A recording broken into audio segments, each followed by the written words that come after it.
असूया म्हणजे द्वेष, जिला तिच्या मनामध्ये कोणाबद्दल द्वेष नाही आणि नेहमीच जी त्या ठिकाणी पतीच्या सेवेमध्ये मग्न असते.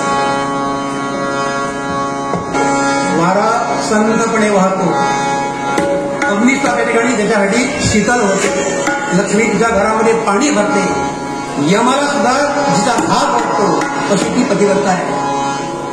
जगामध्ये श्रेष्ठ तिन्ही लोकांमध्ये अशी ती आहे आणि म्हणून सगळेजण तिला जय जयकार करताय. जर त्या पतीवर हरण करायचं असेल पतिव्रता एकच उपाय आहे, याला भिक्षुक म्हणून पाठवा आणि दिसायला ती सुंदर आहे आणि म्हणून तुझ्या सौंदर्याला तुला हे भूलती शेवटी पुरुषच आहे आणि म्हणून त्यांना सांगा तुला आई म्हणून हाक मार. आई म्हणून हाक मारल्यानंतर त्यांच्या मनामध्ये तो भाव वेगळा निर्माण होईल आणि ती बघण्याची दृष्टी बदलेल. आपली एक अंक सादर केला होता आणि प्रत्येक नाटकाने भूमिका वेगळी. एक दिवशी 3 भूमिका 3 नाटकामध्ये करून संगीत नाटकामध्ये एक वेगळा प्रकारचा निर्णय स्थापित होता आणि ह्याची जी नाटकं जी आहेत चालू होत आहे. दुसऱ्या काळामध्ये पुन्हा एकदा आपण चालू करूया.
आज दत्त जयंती. दत्त जयंतीचे सगळ्यांक तुमकां शुभेच्छा.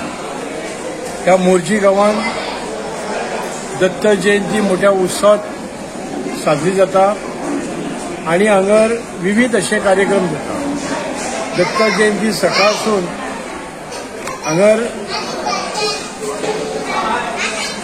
पुजेनसून सुरू जाल्ली आसा आणि मागीर किर्तनाचो कार्यक्रम जालो.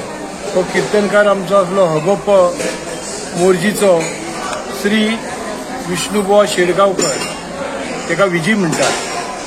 तशेंच राज्य पुरस्कार मेळ्ळलो सुरेश बांदेकर हाचो हांगर सन्मान जालो आणि हो कार्यक्रम साजरो करतना एक मोठो आनंद जाता.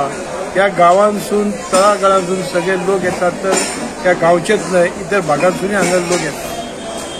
परत एकदा साजें कीर्तन आसा, ही पुण्याची कीर्तनकार आसा आणि अशा कार्यक्रमासून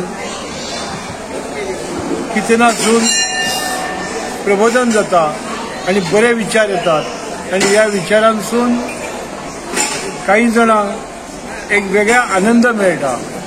बाकी सगळीकडे